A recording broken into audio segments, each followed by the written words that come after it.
अहमदा पुइबुंगो ख्वाइदगी वांगमदा थागचरी लोइना ngasi याइफरबा अखोई Christmas यीशु ख्रिस्टना लेंगलकप नुमित असिदा अखोइना पांगथोकजबा theorem असिदा अखोइना हराउना अखोइना इस्नाउसिंग अखोइना invite तौरब मतमदा हराउना अखोई लेंबिरकपा अखोइगी ओजासिंग अखोई पाबुंग लेरिबा अखोइगी इस्नाउ खुदिंगमक यीशु ख्रिस्टगी मिंगदा हराउ फोंदोकचरी अखोइगी प्रोग्राम असी अखोई सरमोन असिन अरोइबो ओइबनिना अखोई पुनिंग चंगना तामिनसी अदुगा अखोई दुगी मतुंगदा अखोई सुमाइन तौना अखोई अमु काइना मिनगनी अदुना अखोई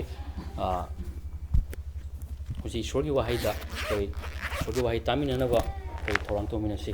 रोमियो पंदुप तरुकी पद कुलुमदोइदा सुमाइना हाय मरमदी पाप की अतौमंदी सीबनी अदुबु ईश्वरगी कुदोंदी अखोइगी इबुंगो ख्रिस्ट जीसुदा लोम्बा नाइदना हिंगबनी आमेन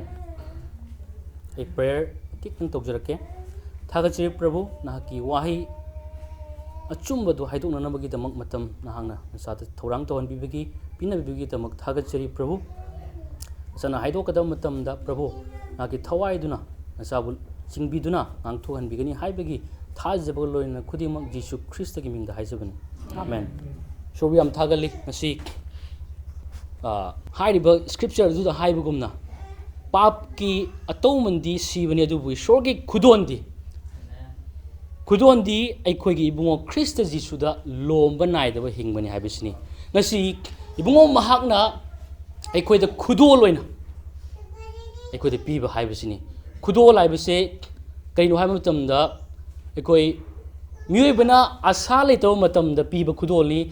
mioibana pangbinaba leitaw matamda pangbiba lakpa adugumlaba pangbinabagi damakta mana khudol oina pibiba मधुगी तायंग पान सिदे ईश्वरगी असुकी मतिक दरकार लेरे हाइबा मतमदुदा मपु इबुंगो याउदना हाइरिबा लोम्बा नाइदबा पुंसी असे कैदौनुंगदा फंगलरो हाइबदु मपु इबुंगोना खंगबगी मरमना हाइरिबा मतम असिदा हाइरिबा पुंजा असिदा मतम चप चाना इबुंगो जीसु ख्रिस्ट असे अखोगी खुदो लोइना पिनबिबा नुमित असिने अखोना क्रिसमस हाइरिसे आमेन अदुना असि इबुंगो माहना पिरिबा खुदोल असे अखोई करीनो हाइबसे अखोई नैनगनी अखोई तामिननबा थौरांग तौसी माने पिरिबा खुदोल से अखोगी पुंसीदा मसी खुदोल से अखोना लौसिनजबा मतमदा अखोगी पुंसीदा करम्बा पुंसी अदु फंगनी हाइबदुगी मतंगदा अखोई मथंग मनाउ नाइना अखोई तामिननबा थौरांग तौसी हुजे अखोई तामिनखरे पाप की अतौमंदी असीबनी हाना ngasi तायंग पानसिदा मियबा खुदिंगमकी मथक्ता सीबाई से अरे पने ईश्वर की वाहिना है पाप के अतौमंदी सीबने अदो तसेंगना मसीगी पाप की मरमना सीबने हाइबसे तसेंगना नंग अइना तौबा पाप की मरमना सीबदो लाकपा नते हाइबसिनेबो अदुना अइखोइना तसेंगना पाप की मरमना सीरिसे नंग अइना तौबा पाप नते अदुबु सिगा हाइबसे अइखोइना खंगमिनबा याबा यादबा याम मरुइबदुदी अइखोइना पाप चेनबा मिसक अमा ओइरकनबगी दमकता अइखोइना पाप तौद्रगसु अइखोइ तायंग पांदा पोकबु पोकबा तारगदी अइखोइ पापी ओइना पोखरबनी हाइबसिनी अदुना पाप चेनबु ओइरकनबगी दमकता अइखोइना पाप तौद्रगसु अइखोइसे ईश्वरगी वाहैदगी अइखोइसे पापीनी हाइबसिनीबो मसी अइखोइना बाइबलदा थागरिसे पंदुप 58 की पद 5 दा यामना सेंगना सुमाइना हाइबी येंगु अयसी अयोल अराना योमलगा पोकी पापता अइगी इमाना मिरोन की हाय आमेन अदुगा रोमियोगी पंदुप 5 की पद 33 सु हाइरी मरम अदुना मी अमगी मरमना तायंग पाना पाप अदुगा पाप की मरमना सीबा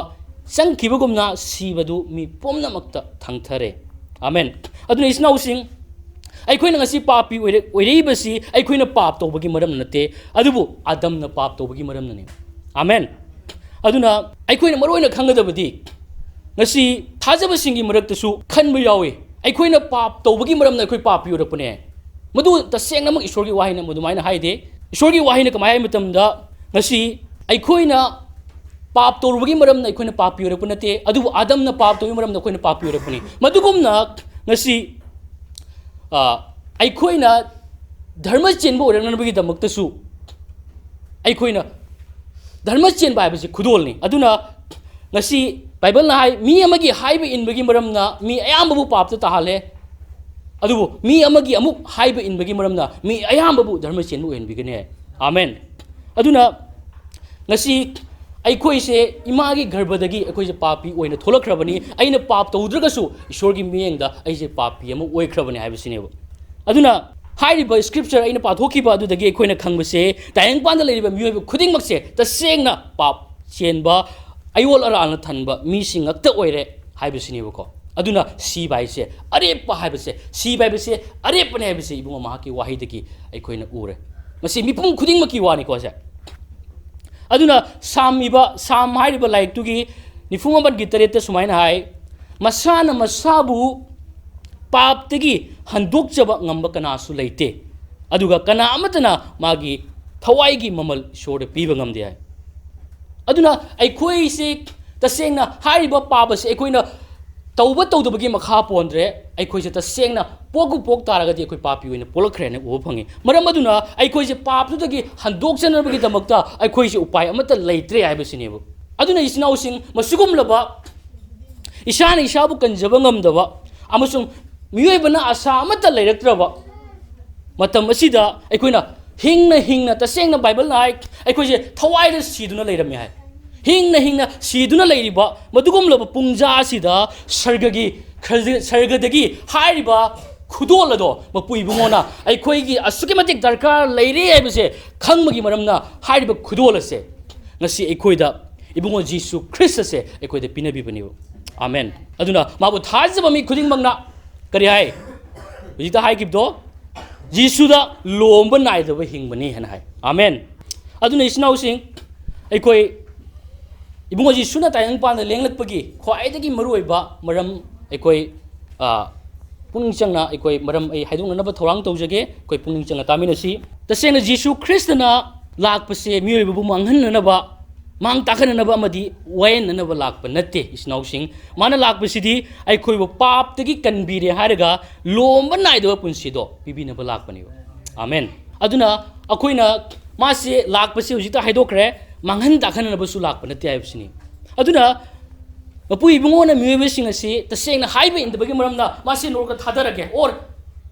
ꯅꯣꯔꯣꯛꯇ ꯊꯥꯗꯕꯅꯤ ꯍꯥꯏꯕ ꯇꯥꯔꯒꯗꯤ ꯃꯗꯨꯃꯥꯏꯅ ꯃꯄꯨ ꯏꯕꯨꯡꯉꯣꯅ ꯄꯥꯞ ꯇꯧꯕꯁꯤꯡꯕꯨ ꯃꯥꯅ ꯅꯣꯔꯣꯛꯇ ꯊꯥꯗꯕꯅꯤ 하이나 ꯈꯟꯕ ꯇꯥꯔꯒꯗꯤ ꯃꯗꯨ ꯇꯁꯦꯡꯅ ꯂꯥꯟꯒꯅꯤ ꯃꯔꯝꯗꯤ ꯃꯤꯑꯣꯏꯕ ꯀꯅꯥ ꯑꯃꯠꯇꯕꯨ ꯏꯕꯨꯡꯉꯣ ꯃꯥꯅ ꯅꯣꯔꯣꯛꯇ ꯊꯥꯗꯕ ꯍꯥꯏꯁꯦ ꯃꯥꯒꯤ ꯑꯅꯤꯡꯕ ꯅꯠꯇꯦ ꯃꯥ ꯃꯁꯥꯃꯛꯅꯁꯨ ꯃꯗꯨꯒꯤ ꯃꯥꯒꯤ ꯃꯗꯨ ꯇꯧꯗꯦ ꯃꯔꯝꯗꯤ ꯏꯁꯣꯔꯅ ꯃꯤꯑꯣꯏꯕ ꯀꯅꯥꯝꯇꯕꯨ ꯅꯣꯔꯣꯛꯇ ꯊꯥꯗꯗꯦ ꯑꯋꯥꯐꯝꯗ ꯇꯥꯍꯟꯗꯦ ꯑꯃꯁꯨꯡ ꯃꯔꯥꯜ ꯁꯤꯗꯦ ꯑꯃꯁꯨꯡ ꯃꯥꯡꯍꯟ ꯇꯥꯛꯍꯟꯗꯦ ꯍꯥꯏꯕꯁꯤꯅꯦꯕ ꯃꯔꯝꯗꯤ ꯄꯥꯄꯤ ꯑꯃ ꯑꯣꯏꯕ ꯇꯥꯔꯒꯗꯤ ꯇꯁꯦꯡꯅ ꯃꯥꯒꯤ ꯄꯟꯊꯨꯡꯐꯝꯁꯦ ꯍꯛꯆꯥꯡ ꯈꯛꯇ ꯅꯠꯇꯅ ꯊꯋꯥꯏꯅ ꯁꯤꯕ ꯍꯥꯏꯕꯁꯦ ꯑꯔꯦꯞꯄꯅꯤ ꯍꯥꯏꯕꯁꯤꯅꯦꯕ 아멘 ꯃꯔꯝꯗꯤ ꯍꯧꯖꯤꯛꯀꯤ ꯑꯍꯥꯟꯕ ꯑꯩꯈꯣꯏꯅ ꯄꯥꯊꯣꯛꯈꯤꯕ ꯔꯣꯃꯤꯌꯣꯒꯤ 6:9 ꯍꯥꯏꯕꯗꯤ ꯄꯥꯞꯀꯤ ꯑꯇꯧꯃꯟꯗꯤ ꯁꯤꯕꯅꯤ ꯍꯥꯏꯕꯁꯤꯅꯦꯕ 아멘 ꯑꯗꯨꯕꯨ ꯏꯕꯨꯡꯉꯣ ꯃꯍꯥꯛꯅ ꯂꯥꯛꯄꯁꯤꯗꯤ ꯑꯩꯈꯣꯏꯕꯨ ꯋꯥꯌꯦꯟꯅꯅꯕ ꯀꯟꯗꯦꯝ ꯇꯧꯅꯅꯕ ꯃꯔꯥꯜ ꯁꯤꯅꯅꯕ ꯂꯥꯛꯄ ꯅꯠꯇꯦ ꯑꯗꯨꯕꯨ ꯑꯩꯈꯣꯏꯕꯨ ꯀꯟꯕꯤꯅꯕ ꯂꯥꯛꯄꯅꯤ ꯍꯥꯏꯕꯁꯤꯅꯦꯕ ꯍꯥꯂꯦꯂꯨꯌꯥ ꯑꯃꯁꯨꯡ ꯃꯔꯥꯡ ꯀꯥꯏꯕ ꯄꯨꯟꯁꯤꯗꯣ ꯄꯤꯅꯅꯕ ꯂꯥꯛꯄꯅꯤ ꯍꯥꯏꯗꯨꯅ ꯑꯩꯈꯣꯏꯅ ꯖꯣꯟ 3:17 ꯑꯃꯗꯤ ꯖꯣꯟꯒꯤ 10:10ꯗ ꯑꯩꯈꯣꯏꯅ ꯎꯕ ꯐꯪꯒꯅꯤ ꯑꯗꯨꯅ ꯅꯨꯡꯁꯤꯔꯕ ꯏꯆꯤꯟꯅꯥꯎꯁꯤꯡ ꯃꯄꯨ ꯏꯕꯨꯡꯉꯣꯅ ꯑꯩꯈꯣꯏꯕꯨ ꯑꯁꯨꯛꯀꯤ ꯃꯇꯤꯛ ꯅꯨꯡꯁꯤ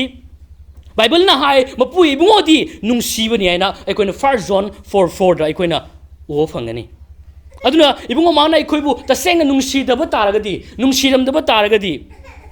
ꯃꯥꯒꯤ ꯑꯃꯈꯛꯇ ꯉꯥꯏꯔꯕ ꯃꯆꯥꯅꯤꯄꯥꯗꯣ ꯀ꯭ꯔꯣꯁꯇ ꯅꯪ ꯑꯩꯒꯤꯗꯃꯛ ꯁꯤꯅꯅꯕ ꯄꯤꯔꯝꯂꯣꯏꯗꯕꯅꯤ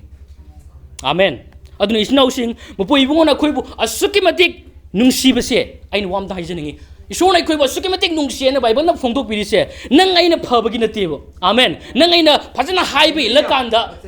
ꯃꯥꯅ ꯅꯨꯡꯁꯤꯕꯤꯔꯛꯄ ꯅꯠꯇꯦꯕ ꯍꯥꯂꯦꯂꯨꯌꯥ ꯑꯗꯨꯕꯨ ꯕꯥꯏꯕꯜꯅ ꯍꯥꯏ ꯀꯃꯥꯏ ꯍꯥꯏ ꯃꯇꯝꯗ ꯑꯩꯈꯣꯏꯅ ꯙꯔꯃ ꯆꯦꯟꯕ ꯃꯤꯁꯛ ꯑꯃꯃꯝ ꯑꯣꯏꯔꯀꯥꯟꯗ ꯖꯤꯁꯨꯅ ꯑꯩꯈꯣꯏꯒꯤꯗꯃꯛ ꯁꯤꯕꯤꯅꯕ ꯂꯥꯛꯄ ꯅꯠꯇꯦꯅ ꯂꯥꯛꯄꯅꯤ ꯍꯥꯏꯅ ꯍꯥꯏꯗꯦꯕ ꯕꯥꯏꯕꯜꯅ ꯑꯩꯈꯣꯏꯅ ꯙꯔꯃ ꯆꯦꯟꯕ ꯑꯣꯏꯔꯀꯥꯟꯗ ꯑꯩꯈꯣꯏꯅ ꯖꯤꯁꯨ ꯈ꯭ꯔꯤꯁꯇꯅ ꯁꯤꯕꯤꯅꯕ ꯂꯥꯛꯄꯅꯤ ꯍꯥꯏꯗꯦꯕ ꯑꯗꯨꯕꯨ ꯕꯥꯏꯕꯜꯅ ꯀꯔꯤ ꯍꯥꯏ ꯔꯣꯃꯤꯌꯣ 5:3-9 ꯑꯁꯤꯗ ꯁꯨꯃꯥꯏꯅ ꯍꯥꯏ ꯃꯔꯝꯗꯤ ꯑꯩꯈꯣꯏꯅ ꯁꯣꯜꯂꯤꯉꯩꯃꯛꯇꯗ ꯍꯥꯏꯕꯗꯤ ꯄꯥꯞ ꯆꯦꯜꯂꯤꯉꯩꯃꯛꯇꯗ ꯑꯆꯥꯕ ꯃꯇꯝꯗ ꯈ꯭ꯔꯤꯁꯇꯅ ꯏꯁꯣꯔ ꯅꯤꯡꯗꯕꯁꯤꯡꯒꯤꯗꯃꯛ ꯁꯤꯕꯤꯔꯦ ꯃꯔꯝꯗꯤ ꯙꯔꯃ ꯆꯦꯟꯕ ꯑꯃꯒꯤꯗꯃꯛ ꯃꯤ ꯑꯃꯅ ꯁꯤꯕꯤꯕꯁꯤ ꯇꯥꯡꯅ ꯊꯣꯛꯏ ꯑꯗꯨꯒ ꯑꯐꯕ ꯃꯤ ꯑꯃꯒꯤꯗꯃꯛ ꯀꯅꯥꯒꯨꯝꯕ ꯑꯃꯅ ꯊꯧꯅꯥ ꯐꯅ ꯁꯤꯕꯤꯕꯁꯨ ꯌꯥꯏ ꯑꯗꯨꯕꯨ ꯃꯌꯥꯝ ꯇꯥꯃꯤꯟꯅꯁꯤ ꯑꯗꯨꯕꯨ ꯑꯩꯈꯣꯏꯅ ꯄꯥꯄꯤ ꯑꯣꯏꯔꯤꯉꯩ ꯃꯛꯇꯗ ꯑꯩꯈꯣꯏꯅ ꯙꯔꯃ ꯆꯦꯟꯕ ꯑꯣꯏꯔ ꯃꯇꯝꯗ ꯍꯥꯏꯗꯤ ꯑꯩꯈꯣꯏꯅ ꯄꯥꯄꯤ ꯑꯣꯏꯔꯤꯉꯩ ꯃꯛꯇꯗ ꯈ꯭ꯔꯤꯁꯇꯅ ꯑꯩꯈꯣꯏꯒꯤꯗꯃꯛ ꯁꯤꯕꯤꯕꯗꯨꯗ ꯏꯁꯣꯔꯅ ꯑꯩꯈꯣꯏꯗ ꯃꯍꯥꯛꯀꯤ ꯅꯨꯡꯁꯤꯕ ꯎꯠꯄꯤꯔꯦ ꯍꯥꯂꯦꯂꯨꯌꯥ ꯑꯩꯈꯣꯏꯅ ꯄꯥꯄꯤ ꯑꯣꯏꯔꯤꯉꯩ ꯃꯛꯇꯗꯅꯤ ꯏꯆꯤꯟꯅꯥꯎꯁꯤꯡ ꯏꯁꯣꯔꯅ ꯑꯩꯈꯣꯏꯕꯨ ꯃꯄꯨ ꯏꯕꯨꯡꯉꯣꯅ ꯑꯩꯈꯣꯏꯕꯨ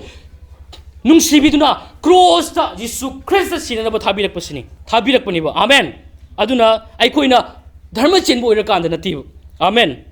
ꯑꯗꯨꯅ ꯃꯄꯨ ꯏꯕꯨꯡꯉꯣꯒꯤ ꯅꯨꯡꯁꯤꯕꯁꯤꯗꯤ ꯃꯤꯑꯣꯏꯕꯒꯤ ꯊꯕꯛꯀꯤ ꯃꯈꯥ ꯑꯃꯠꯇ ꯄꯣꯟꯗ꯭ꯔꯦ ꯑꯗꯨꯅ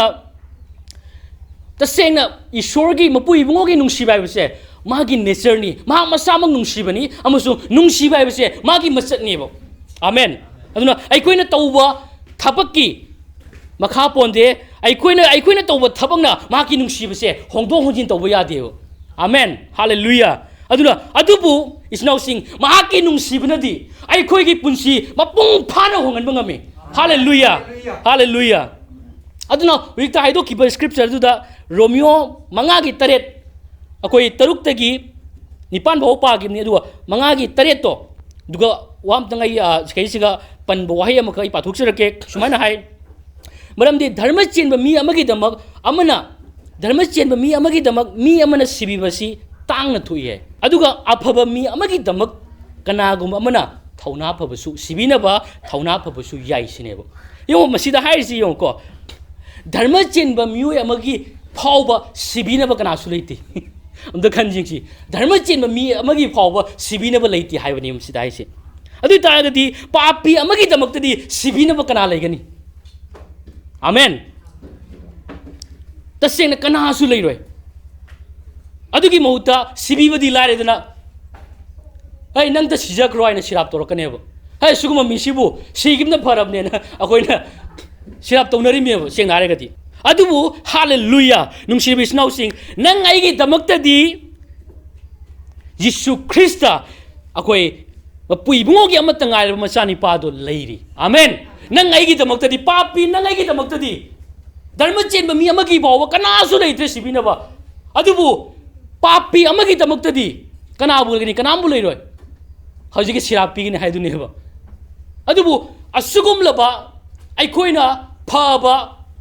आइखोइना धर्म चेंबु ओइरकांदा ईश्वर नुंसिबा सुना नते हाइबसे तसेंगमनि आइखोइना पाप चेंबु ओइरिङै मक्तदा आइखोइबु असुगे मतिक इबुंगो माहाकी नुंसिबसे आइखोइदा हैथबा उटपीबा अदुगी मरमना माना खुदो लोइना इबुंगो जीसु ख्रिस्ट से नंग आइगिदमक मसी पिनबिरे आमेन जॉन 3:16 दा सुमाइना हाय अमते जेंगमिनसी सुमाइना हाय जॉन 3:16 दा मरमदी सोना ताइबंग पानबु असुमना नुंसिबिरे हाइबदी माहाकी अमत्त ngairba मचानिपा अदुबु पिबिरे अदुना माको थाजब मी खुदिंगना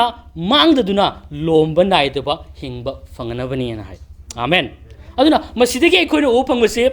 मपु इबुंगोना अखोइबु असुक्की मतिक नुंसियबसे अखोइना मसिदगी ओ फंगी अदुबु पाप अदुबुदी तुकसै हाइबसे मसिदगी अखोइना खंगी सेंगना अखोइबुदी असुक्की मतिक नुंसि अदुबु पाप अदुबुदी तुकसै हाइबसे अखोइना ओ fungi example होइना Mopa ओइबसिंगना Mopa mama ओइबसिंगना मसासिंगबु असुक्की मतिक नुंसि अदुबु मसा अदुना कैंसर नाबा तारगदी यो मसा अदुना कैंसर नाबा तारगदी मसा अदुबु नुंसिबदी होंगबा लेरोय अदुबु कैंसर अदुबुदी सोइदना तुकचगनेब अदुगुमना मपु इबुंगोना अखोइबा असुक्की मतिक नुंसिबगी मरमना तुकचनिंगाय ओइरबा पाप असिबु मांगहननबगीदमक पाप मचेत अमा फाव यावदबा इबुंगो मागना अखोइगी इहुद ओइना क्रॉस अदुदा अखोइगी पाप खुदिंगमक थोंगदनबगीदमक लाखी अमसुंग मपु इबुंगोगी असाव खुदिंगमक तो क्रॉस अदुदा इबुंगो माहकी मथक्ता हैथकी आमेन मरमदी अखोइगी पाप अखोइगी इहुद ओइना अखोइना फंगदबा पाप की चैरागदो मागी मथक्तो ओइना पु अदुना कलवारी क्रॉस अदुदा इबुंगो जीसुना कय हैरमी यीशु ख्रिस्टना क्रॉस अदुदा पांगतिङै मक्तदा मदुगी मतम अदुदा इबुंगोना सुमाइना लाउरकी सुमाइना हाय अहुब खोजेना लाउरई यीशु ख्रिस्टना एली एली लमा सबक्तानी हंदोकपदा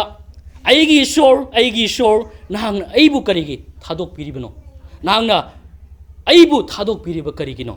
हाइना अखोइना माथि 23 की 23 अखोइना ओ फंगी यो इबुंगो जीसुना मपु इबुंगोबु मतम पुनमक्ता बाबा ipa haina matam chupata kaujai adubu cross adudadi ibungo Jesu Christ ki mathakta myuebigi phangpham thokpa myuebina tagadaba sirap adugum ana ayek madugum laba akoi sir lairaba madugum laba myuebigi mathakta lairiba aphapun khudingmak amasung ishorgi asawa pomnamak cross aduda ibungo Jesu Christ ki mathakta myuebigi pap ki mahuloina ithakiba पाप की चैरागदो मागी मथक ताखिबगी मरमना अमसुंग cross अदुदा अइकोइना फंगदबा सरुक अनि थोकना Bible हाय अनि थोकना अइकोगी पाप की price ममन लदो पीखरे हाय आमेन अयोलराल पोमना महाकी मथक थोंगत मरमना तसेंगनि स्नाउसिंग मपा मचा ओइबगी मरि अदु फाव तथि इपा ईश्वर गा इबो जीसु ख्रिस्ट गा अखोय गसाय उ फंगी अमहा की अमक खक्ता ngaरे मसानी पाइना हाइबा मपा मचा ओइबगी मरि अदु फाव तदनब ताखि स्नाउसिंग नंग आइगी पाप की दमक हालेलुया पाप अदुन मरम ओइरगा मपा मचागी मरि अदु फाव तत्खिबनी अदु इबुंगोना अमुकसु हाइरे लोइरे हाइना क्रॉस अदु it is finished and हाइरे मिबिना फबक थबक मयाम म तौदुनसु कैदौ नुंगदा हाइरिबा अरान खुबम पाप कोकचबसे तसेंग फंगरोइदबनी मरमदी इबुंगोगी मांगदा अइकोइना तौरिबा धर्म चेनबा अइकोइना तौरिबा अइकोइना अफबा तौरेना खंजरिबा खुदिमकसे नमथीरबा फदी भद्रागुमबनेना हाइरि मरमदुना अरान खुमैसे अइकोइना होनरगा कैदौ नुंगदा फंगबा ngमरोय इस्नाउसिंग मरमदुना मागी इदो ताबिदुना मागी पाप अमत याउदबा इदो ताबिरे हाइरगा अदुगा हाइबदी इ ताबिबा याउदुना पाप कोपी फम लेते मरमना मागी ईदो ताबिदुना ममल याम खरबा इबुंगो महाकी मदुगुमलबा इखेंग अदुना मरम ओइरगा क्रॉस अदुदा मियबगी फंगदबा प्राइस चिदो मागी मथकते पुखिबनी ममल पीदुना नंग अइबु लैबी खरबनी आमेन हालेलुया अदुना ngasi ख्वाइदगी नुंगायबा पावदुदी यीशुबु थाजबा मी खुदिमक्तुदा धर्म चेनबगी खुदोलसि लेमना पीरी हालेलुया धर्म चेनबगी बोर्न थल्लब पुंसीदो ngasi यीशु ख्रिस्टना ngasi खुदोल ओइना पीरी हालेलुया अदुना हारिबा खुदोल असि यीशुगी मपाना नतनदी अइकोइना धर्म चेनबो ओरगनबा अतोप तसेंग लंबी अमत लेत्रे स्नाउसिंग अतोप लंबी अमत लेत्रे मरमदी बाइबल ना हाय ख्रिस्टदी थाजबा मी खुदिंगमंगना खुदिंगदा धर्म चेनबो ओइनबगी दमक वेल द थंगी अरोइबनी हाइना रोमियो पंदुप तरागी मरी रोमियो मंगागी कुन मरी की कुन मंगा रोमियो की मंगागी त्रामपन 2 Corinthians 5:21 दा हाइब स्क्रिप्चर सिंगिदा हाइबगी मतुंगिना जीसुगी मपान नतदी अइखोइना ईश्वरगी धर्म चेनबो पुंसीदो कैदौ नुंगदा फंगबा ngमलोर हाइबसिनी आमेन अदुना जीसुबु थाजबो तसेंगा जीसुबु थाजबो महादुदी धर्म चेनबो ओइबा फंगजरे ईश्वरगी धर्म चेनबगी खुदोल अदु फंगजरे अदुगा मागी पुंसीदा अमुखना अरानब ताररोइदबा मदुगुमलबा पुंसी अदो माक फंगलबनी आमेन अमसुंग जीसुना क्रॉस अदुदा पाप मागी ई ताबिदुना अइखोगी पाप पोमनमक चाम थोकपिबा पुंसीदो मा फंगजरबनी हालेलुया पाप पोमनमक हाइबदी पास्ट प्रेजेंट एंड फ्यूचर फावबगी पापनी इस्नाउसिंग हाइबसी असि आई स्क्रिप्चर नंग पाथोकजरके कोलोसिया अनिगी त्रॉमदोइदा तुमाइना हाइ नखोइगी अयोल अरालसिंग अमसुंग हक्चांगदा उन कक्तबो ओइबगी मरमना नखोइना सिरमबनी अदुम ओइनमक ख्रिस्टगा लोइना नखोइबु हिंगनबिदुना अइखोइगी अयोल अराल पोमनमक ngakpire मसे ग्रीकता पोमनमक हाइबा ऑल से हंदोका मतमदा पोमनमक हाइबदी पोमनमक इज नाउसिंग हालेलुया ख्वाइदगी नुगाइ पाउरी मियबगी अराल हुई हारिबा पाबसे पास्ट प्रेजेंट एंड फ्यूचर फावबी कोकपिक्रे जीसुना क्रॉस अदुदा हालेलुया असलिगी हेन नुगाइबा करिनो हालेलुया अदुना हारिबा पाप से मतम पुनमकी ओइनो कोकपिदुना अइखोइबु मतम पुनमकी लोंबा नाइदबा मतम अदु फावगी दमक इबुंगोगी इदुना अइखोइबु सेंगहनबिरे इस्नाउसिंग मसे अइखोइना हिब्रूगी 9:12 अदुइदी अखोइना अखोइ एफिसा 1 दसु कोकपिबगी मतंग यु फंगनी कोलोसियानी की त्रॉम दोइ पाथोकरे हिब्रूगी 9:12 फर्स्ट जोन की 2:12 ता अइखोगी पाप से पोमनमक कोकपिख्रेबसे हाइरी आमेन अदुसु लोंबा नाइदबा मतम अदु फावगी दमक हालेलुया मसे कमाइनो इबु याबनो आइना हंगबो याय कैनो फ्यूचर की पाप कमाइ कोकपिदुनो आई तौसु तोरक्ट्री पाप हाइना खलम याय अदु इस्नाउसिंग मसदुदा आइना हाइजनिंगबदी आइगी इमाना आइसे पोके खंद्रिंगदे पाप हाइसे कैनो आइना खंद्रिंगदेगी आइना पाप तौगी हाइबु खंद्रिंगदेगी इबु जेसुना ngasi दगी सही लिसिंग अनिगी ममांगदा क्रॉस सिबी खरे कोई पाप की दमक hallelujah ngasi ai koi ngasi thajabagi maramna ai koi kokchau phanglibani jesuna sikibase future gi damak tani isnau sing hallelujah aduna ai hebrew gi pandup tara gi pada tara amadi tramri se emtang pathuk charake sumaina hai maramdi yesu kristna ishor gi apam du torami amasung mahak masabu maduda matam pomna maki oina amasung amuktang katpiduna ai koi bo pap tagi sendok pire jesuna anirak laga karkadamate amukta once for all laibuduni hallelujah amukta matam punamaki tamak pap ki atauman pap ki price na masung pap ki mamal na do ani thok na piramle hallelujah akoi na ujik pap to matam da pap adu ki maral madu ki dandi do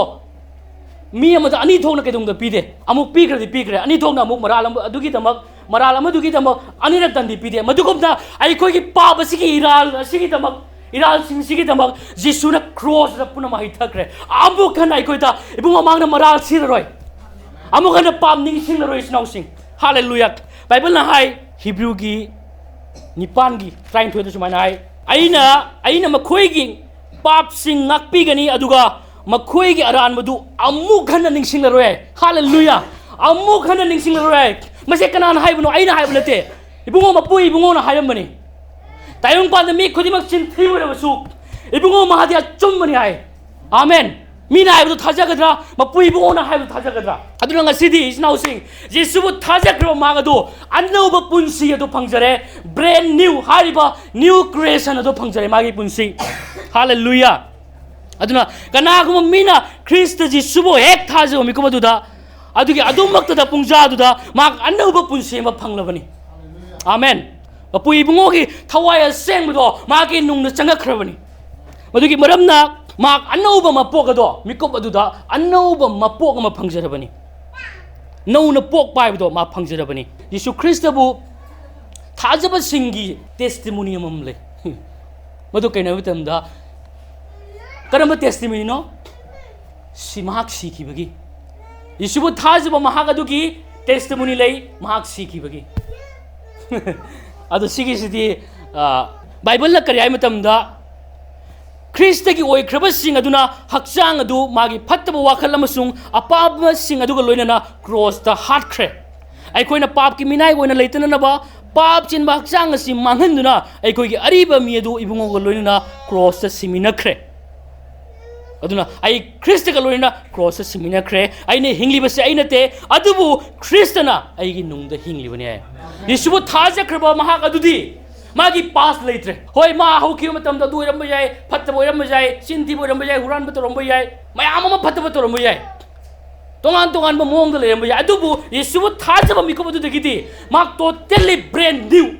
Christ ki ba machat hari ba dharma chen ba du phangja khra bani magi ari ba khudi mak to cross yopi thakre sikre mak anau ba mapok anau punsi do ma phangle amen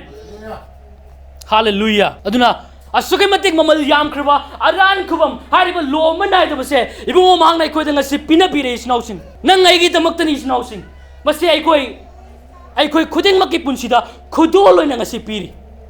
madugi khudol loina piba numito madubu nei koi na Christmas ai na pangthui se hallelujah masida ningkha tamba le isnau sing ibungo ma ki wahai nai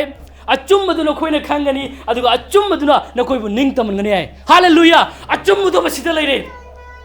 lambi do sigalai hing ba do sigalai pat kok chaba punsi do sigalai hallelujah jesu natana to pa lambi amata leiramdre hallelujah mana hoba amasung aroi bani madi alpha amasung omega ahan ba amasung aroi ba ahoba amasung akon ba do ibungo jesu masamangi hallelujah isnau sing pap ki to mandi sei bani adubu hallelujah ibungo jesu christ di Ishori kudola dudi ibungo Jesu Christ da lomba nai do punsi duni amen magi kudola do ngasi ai ko de piris now sing hai ba kudola se harauna taramna ai koi lotion minasi hai bagi mayam da barton to jabaga loina ko tamina khra wai sing ase ai koi mayam gi damak bor gi masa goresano amen